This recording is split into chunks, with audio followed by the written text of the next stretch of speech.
His Excellency Dr. Mohammed Irfan Ali, President of the Cooperative Republic of Guyana, Chancellor of the Judiciary Acting, Chief Justice Acting, Honorable Minister of Home Affairs, Director of Public Prosecutions, National Security Advisor, Permanent Secretary of the Ministry of Home Affairs, Heads of the Joint Services, Chief of Staff, Commissioner of Police Acting, Director of Prison, Head of Kano, Director of National Intelligence and Security Agency, retired Commissioners of Police, Mrs. Silal Prasad, DSM, and Leslie James, DSS, DSM, Chair of the National Road Safety Council, serving and retired members of the Guyana Police Force and Joint Services, members of the media, members of the Fallen Heroes Foundation, Inc., our religious leaders, special invitees, a pleasant good morning to you all.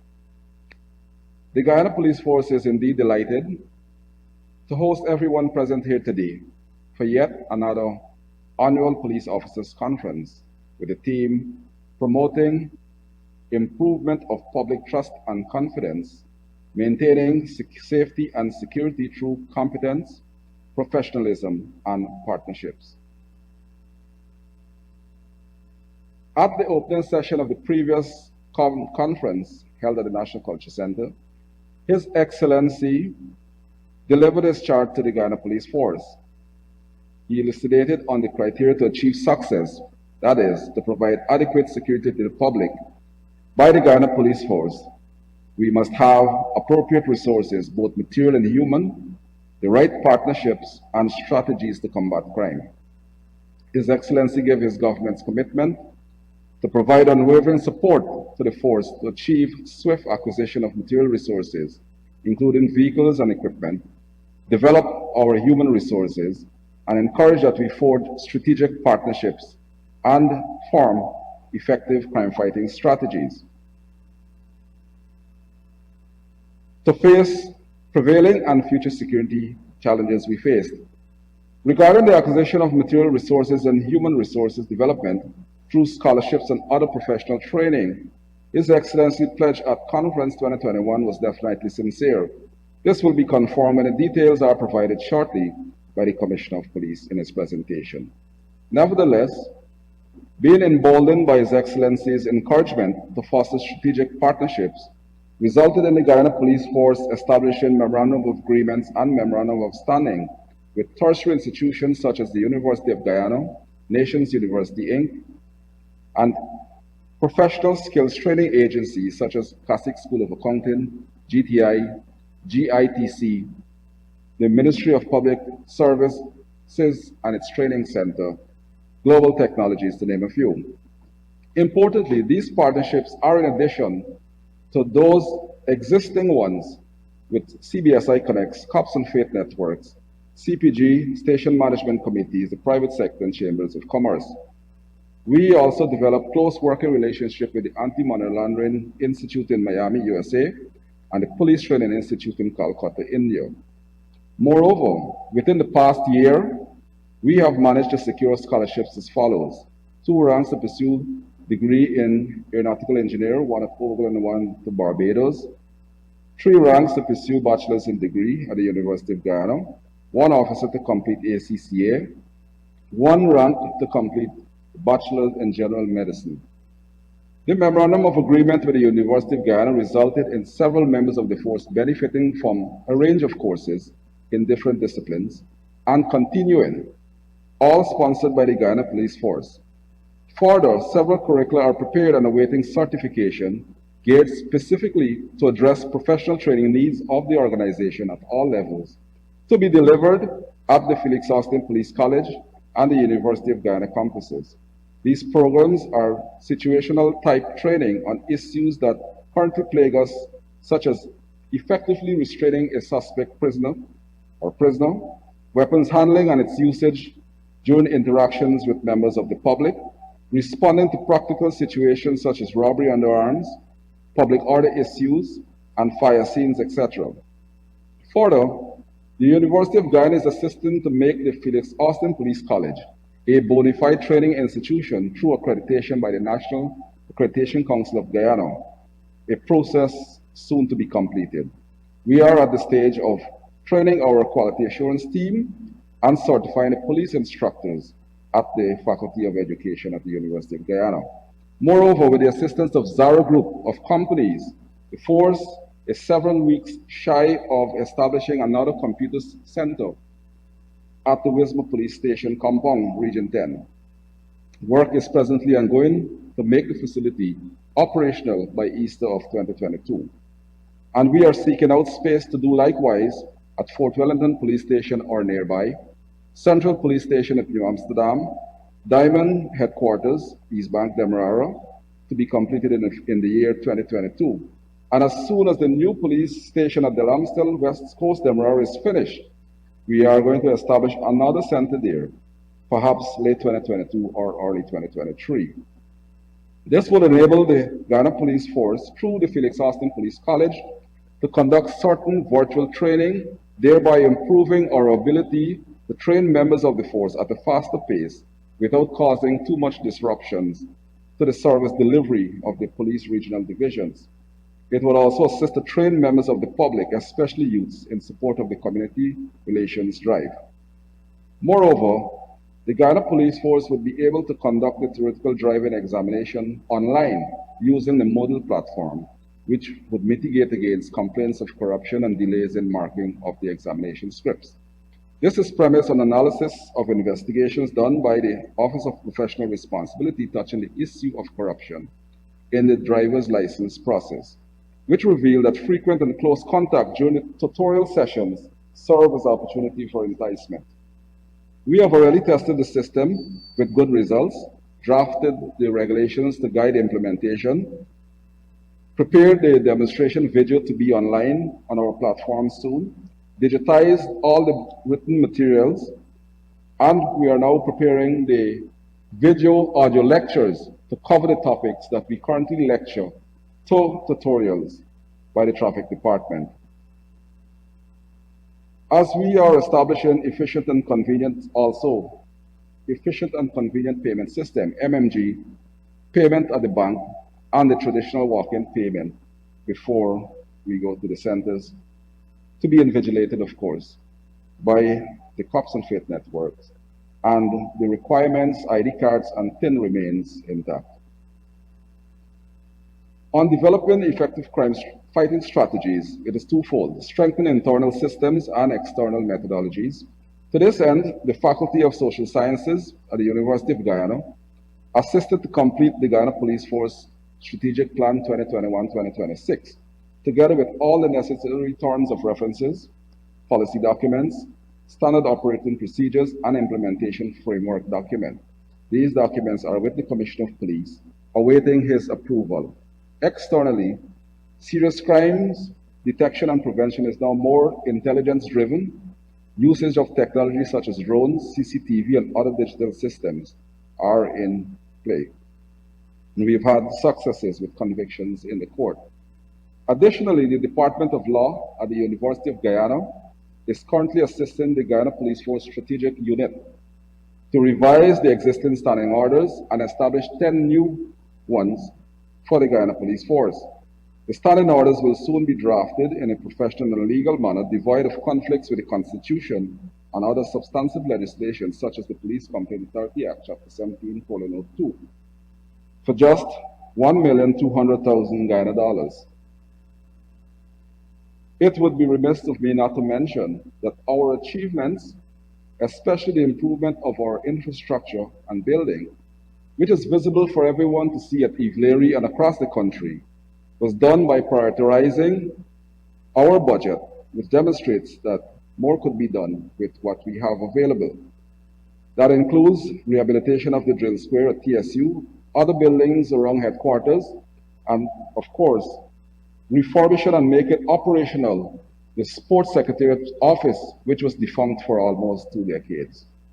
On the human rights side, we have forged closer collaboration with the Ministry of Social Security through Cop Squad training, ILEA through the U.S. Embassy, where several officers recently returned from training in human rights, and 6 new instructors are due to go to that facility to be trained as trained traders in human rights and policing.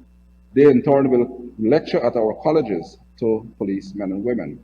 We've also decentralized various units of the Guyana Police Force, SWAT, Logistics, Maintenance Unit, and Immigration Services to new locations across the force to make these services readily available for citizens in Guyana.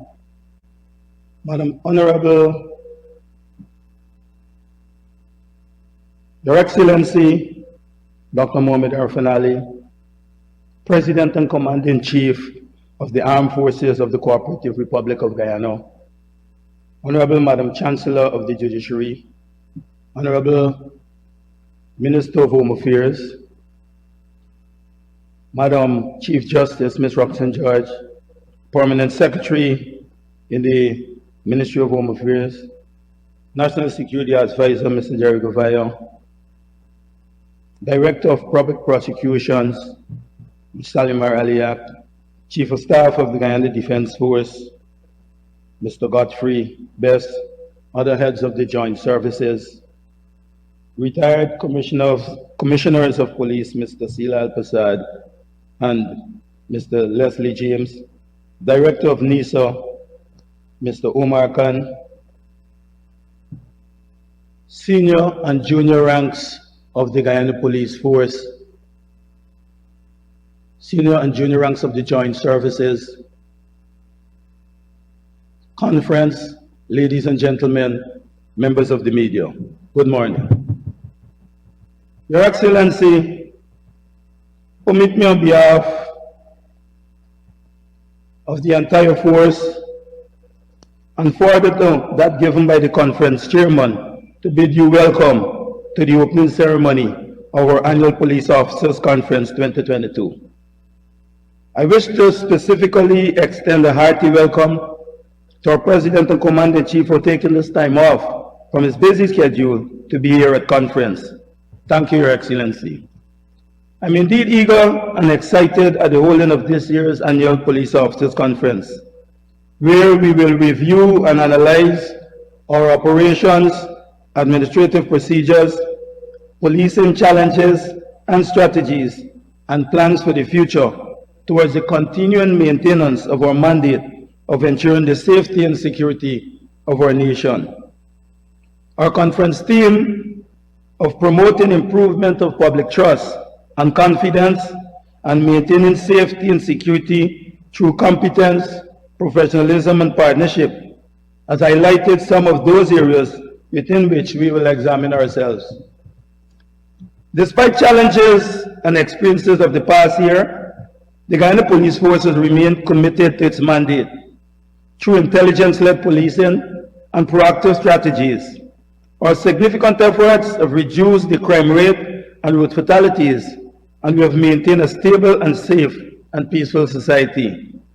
For last year, 2021, the Guyana Police Force has recorded an overall 18.8% reduction in serious crime compared to the previous year, 2020. There has been a concomitant 16.6% decrease in murders, with figures of 157 in 2020 and 131 in 2021, and a 31.5% decrease in robberies under arms, with figures of 888 in 2020 and 608 in 2021. Of note, last year's figures was the best in the last decade. However, the offense of rape has seen an increase of 50.5% compared to 2020, with a total of 304 such occurrences in 2021 compared to 202 during 2020. Firearms use during 565 incidents of robberies under arms in 2020 and on 399 occasions in 2021. A total of 12 persons lost their lives during armed robberies in 2021, the same figure in 2020. On to March 8 this year, we have recorded a 16% decrease in serious crimes compared to the same period last year. A total of 71 firearms were recovered by the police during last year, 2021, comprising 36 pistols, 18 revolvers, and 17 shotguns. So far this year, and that's up to the 8th, 14 firearms were removed, but up to last night we were able to remove another 2. Focus on illegal drugs during last year resulted in 536 kilograms of cocaine being interdicted during police operations, resulting in 42 cases being made and 49 persons charged, and 589 kilograms of cannabis were seized, with 389 cases being made and 419 persons charged. Marijuana interdiction eradication operations saw 131 fields of cultivated marijuana with an estimated weight of 2.8 million kgs, along with quantities of dried cannabis with an estimated weight of 383,000 kgs found and destroyed. 11 cases were made, with 16 persons being charged and placed before the courts. Your Excellency, we are working assiduously to reduce the threats to society of trafficking in persons and domestic violence. In relation to domestic violence, currently, police ranks are being trained under the COP Squad 2000 initiative, launched by the Ministry of Human Services and Social Security, with the aim of providing specialized training in dealing with issues of gender-based violence. This augments the institutionalized training being done at the Police Felix Austin College and is in order to ensure that such matters are handled with the required level of seriousness and urgency and in a manner that accords international best practice.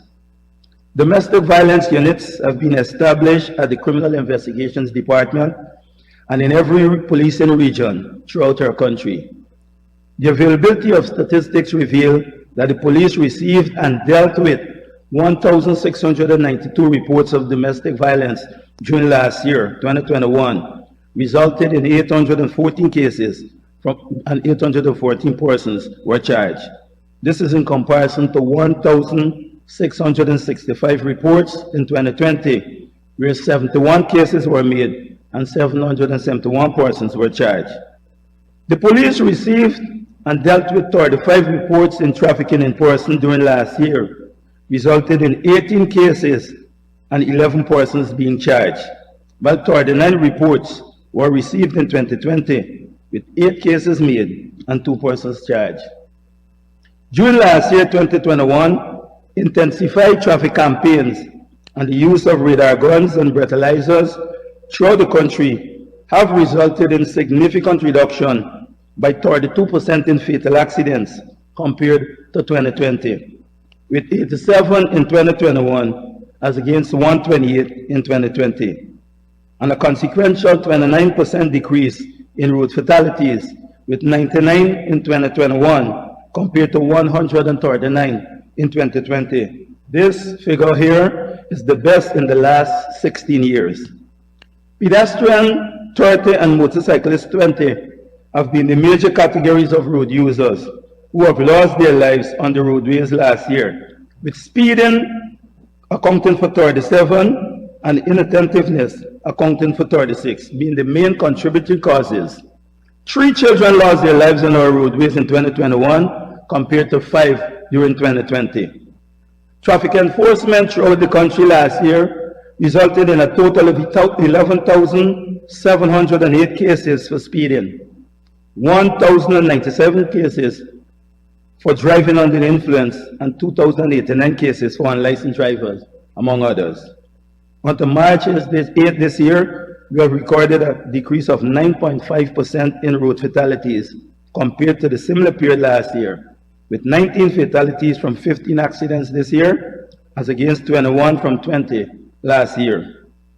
It is anticipated that a vibrant road infrastructure development being carried out by government, coupled with continued vigorous traffic enforcement and education, the observing of the 5 C's, care, courtesy, consideration, caution, and common sense, together with confirmation to the road safety rules and regulations by all categories of road users, and the continuing assistance being given by the Ministry of Home Affairs, the Ministry of Public Works, and the National Road Safety Council, and all other stakeholders will combine to further reduce the occurrences of fatal accidents and road fatalities. Of note is the fact that electric bikes and scooters are becoming increasingly popular in the country. Consequently, the Guyana Police Force has engaged the Guyana Revenue Authority towards implementation of rules governing their use. Your Excellency, I am satisfied that we have successfully dealt with significant challenges and experiences that faced us during last year, and the force has been making every effort to carry out its mandate. Criticisms continue to be made against the force, and persons tend to forget the exceptional work of the many police ranks who, despite the criticism and challenges, work assiduously in the implementation of strategies which see success and stand as a testimony to the police's undying nature and commitment to ensuring public safety and security. Excellency, members of the police force were inspired and motivated by a recent pronouncement that we are integral to the development of the Government One Guyana policy, and with your reaffirming of the government's commitment to improving the force's capacity and the welfare of ranks. This commitment has been visibly evidenced by the government's consistent strengthening of the country's security sector by striving to ensure that police is adequately equipped and assisting with its capacity building. It is not only with material and human resources, but also with the passage of new legislations and the training of ranks, including the provision of scholarships for senior officers to pursue masters and degrees at the University of Guyana in order for us to maintain that high level of performance. In addition, as a result of discussion between the Police Association and government, a number of ranks have been allocated house slots. We are cognizant of the passage of the bill in Parliament to allow police to legally carry less lethal weapons that include stun guns, taser, and chemical irritants, and the amendment of the laws to take into account synthetic drugs such as ecstasy and Molly. The force is also keenly aware of the government's unfolding of a policy of prison reform through training opportunities for inmates in effort to reduce recidivism and support reintegration into society that will have a positive impact on the fight against crime. We are also cognizant of the passing of this year's budgetary allocation to strengthen the assets of the police force, including the use of technology, building infrastructure, training, and the strengthening of community policing groups who give significant support in the fight against crime. During the past year, the Guyana Police Force experienced setbacks with severe damages to our building infrastructure through 3 separate incidents of fire, one at police quarters at Vigilance, the Breakdown Police Station, and the building at headquarters area that houses the Office of the Professional Responsibility and ranks at the police headquarters who reside at the barracks. The fire at Breakdown has posed a tremendous loss and presents a significant challenge in the reconstruction of files in active and pending criminal and traffic matters. In recognition of the likely trauma to be experienced by ranks attached to these areas, particularly at the Breakdown Station, the police force initiated mental health and welfare assistance and assessment for concerned ranks. However, notwithstanding the unfortunate destruction of its major police station, the police force continued unhindered to provide quality service to the public in that regional policing division. And we are heartened at the alacrity with which government has responded, with the reconstruction of the Breakdown Police Station being high on its agenda and a work in progress. At the same time, we are appreciative of the extensive construction, rehabilitation, and maintenance of police infrastructure by way of continuing works on a number of other police stations and buildings throughout the country. Your Excellency, the emergence of the COVID-19 pandemic and its ensuing spread has to varying degrees impacted on the force's social crime prevention program and the training of ranks to improve their general skill set and capabilities. Individually, we have not avoided the impact of the virus. A number of our ranks contracted the virus and others have been self-quarantined as a precautionary measure. Thankfully, we are all okay right now. Vaccination remains the best defense against the virus, and in this regard, the force has ensured, in collaboration with the Ministry of Health and in instances with the assistance from other agencies such as the Central Islamic Organization of Guyana, the U.S. Embassy Military Information Support Team, that vaccination drives were conducted to its ranks. While the COVID-19 pandemic has adversely affected the vibrancy of our social crime prevention program in the policing divisions, we nevertheless continue to maintain our social interaction with the various community leaders in efforts to enhance police-community relations. In keeping with this trust, the construction and furnishing of a home at Prosville, Linden, for a single mother of two who was faced with dire living conditions was realized. This was through the initiative of police ranks of Regional Police Division Number 10 with the provision of adequate financing, meaningfully assisted by members of the business community. Other activities within our communities in all divisions spread across the country included the distribution of face masks and sanitizers, distribution of hampers to the elderly, medical outreaches, and road safety talks to school. The pandemic has also affected our training curriculum. However, during the year, 1,333 ranks were exposed to critical training locally in 68 subject areas. These included trafficking in person, child abuse, human rights, cybercrime investigation, information technology, domestic violence, crime scene investigation, and container control in collaboration with government ministries and other agencies, and in some instances, including the U.S. State Department. Recruitment training will recommence shortly, Your Excellency. 30 ranks have also participated in the relevant training program overseas in areas that included maritime surveillance, small arms control, and public safety. The force has been enhanced and has seen enhanced training in criminal investigations department, inclusive of crime processing and investigative, as well as crime intelligence type training. This has led to successes in cracking several high-profile cases, which has been the subject of much of the criticisms channeled in our direction. In addition, a memorandum of understanding has been signed between the Guyana Police Force and Cacique Accounting College for the training of ranks in accountancy, and a memorandum of agreement has been signed with the Nation University to undertake prosecutorial training. This training has commenced and is ongoing under both institutions.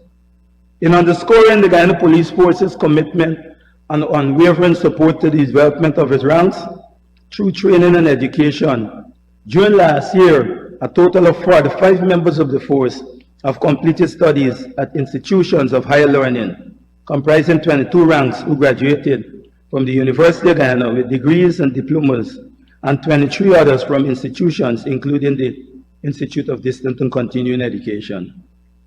We are still battling with the deviant behavior of some ranks, particularly corruption, but we are dealing with those who would wish to tarnish our image and undermine the great strides we have been making either departmentally or criminally as warranted. We are dealing with such matters through our decentralized police Office of Professional Responsibility, and presently we have 45 ranks before the court on various charges inclusive of manslaughter, demanding with menace, assault causing actual bodily harm, murder, simple larceny, causing death by dangerous driving, and attempting to pervert the course of justice. 10 ranks were also charged departmentally. During last year, the department received 202 complaints against members of the force compared to 193 in 2020. With the aim of improving our service in immigration and passport department, during last year, arrangements were put in place, thankfully to government, for residents of Region 1, Baruma Waini, and Region 2, Pomeroon Supernam, to make application for and to uplift their passports at the Anna Regina Immigration and Passport Office, which is located at the Anna Regina Police Station on the Essequibo Coast, thereby eliminating the need for persons to travel to Georgetown, which can be time-consuming and costly. On the softer side, and as a mechanism for social interaction with the public, the Guyana Police Force was involved in sporting activities locally and internationally. This involved participating in swimming football, cricket, and mixed martial arts. Your Excellency, with high morale and having remained resilient and responding with determination, despite the challenges, the Guyana Police Force has generally done well during 2021. We have prevailed and discharged our mandate, and with the meaningful and tangible support of the government, our law enforcement partners, and other stakeholders, we will continue to work tirelessly to ensure that citizens feel safe and in our country and society. Let me take this opportunity to urge members of the force to always be professional in their behavior and conduct, showing courtesy towards members of the public, and to avoid corrupt practices. Let us build bridges with the public and improve our image in order that we can enhance public trust and confidence that are so essential for good policing. Cognizant of our expanding oil and gas sector, the expected increase in foreign investment, anticipated increase in tourism, along with migrants from neighboring countries and the region, I reiterate my call on all ranks of the Guyana Police Force to let us put our minds and shoulders to the wheel of law enforcement in a unified process towards the fostering of a healthy, stable, and conducive and encouraging environment to bolster the government's takeoff in the economic development of Guyana. I wish to conclude by saying that Guyana Police Force has nothing to hide.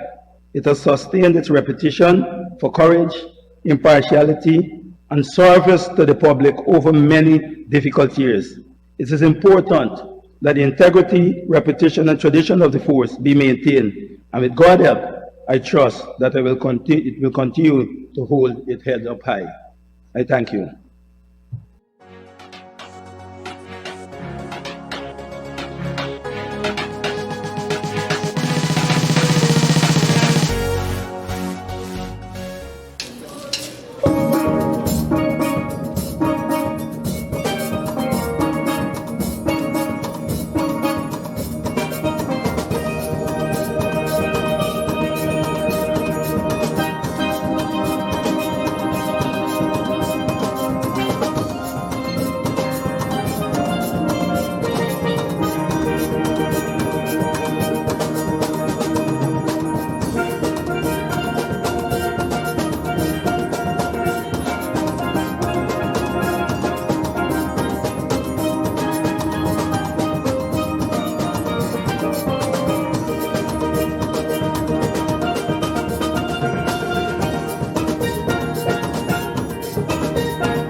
welcome.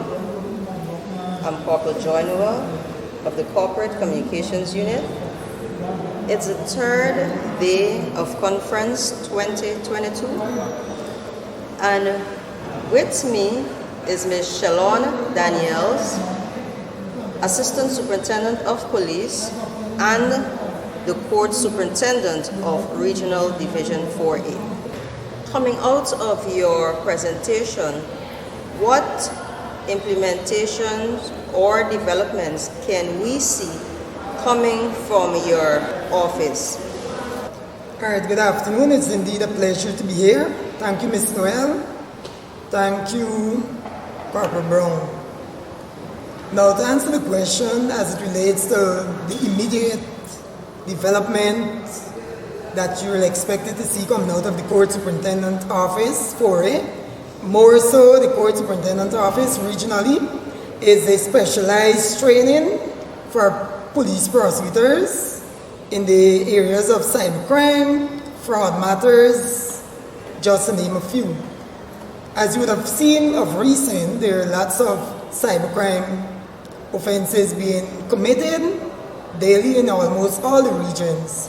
What you find is some of our detectives are well equipped in this area, so it is only fitting that our prosecutors are exposed to that training to make them much more competent to handle these sort of matters in court, which will be a great success. It would not make sense if the detectives work hard at solving these type of crimes, but our prosecutors is not competent enough to successfully prosecute those matters. So that is one of the immediate expectations and development you will see coming out of these Court Superintendent's Office.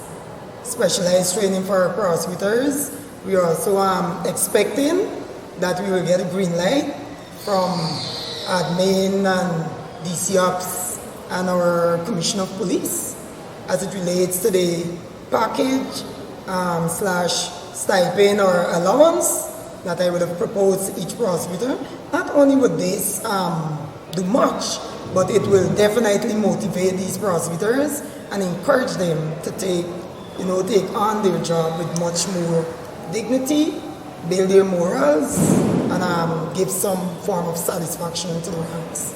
Those are some of the immediate development and implementation that you can expect coming out of the office.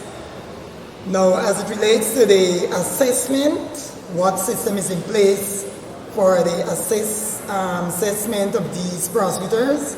Basically, I would have reported to conference.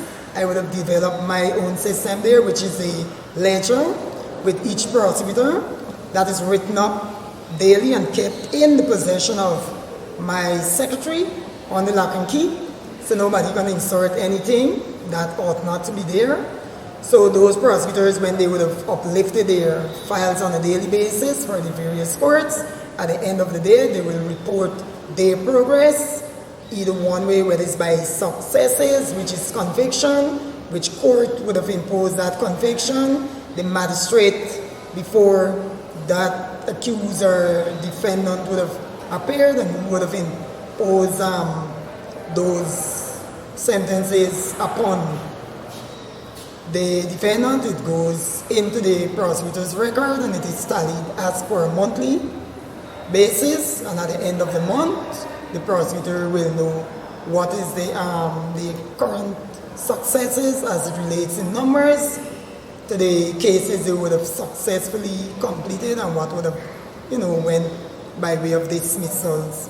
That is one of the system that is there to properly document the successes of the prosecutor. I would have proposed this system be implemented and even entered into a database of each court superintendent's office regionally, so you can better able to assess the progress as it relates to each prosecutor independently. Further, they are also assessed based on their deportment, their commitment, and their the manner in which they would have dispensed their duty, take command, how they deal and treat their cases, and the job in the whole. Those are some of the method I would have created at the Court Superintendent Office for it, and I would have proposed that my colleagues in the other 11 policing divisions utilize this format. Utilize this format to successfully assess those prosecutors coming out of their offices. Another plus that we're expecting, that you may expect to see, is a modernized Court Superintendent's Office regionally, and that would have been the end by His Excellency and the administration of the force, which would be a success to all prosecutors. I would have also proposed access to LexisNexis that would enable our prosecutors to be properly equipped to deal with their cases when responding to no case submissions and relying on modernized authority case laws, as they may be termed, to assist them along the way. They are also encouraged to pursue the various training that is available within the organization and externally to better equip them for the future if they choose to remain in this field. Thank you. That was Assistant Superintendent Daniels chatting with us on the final day of Conference 2022. I'm Corporal Noel of the Corporate Communications Unit. Thank you for watching.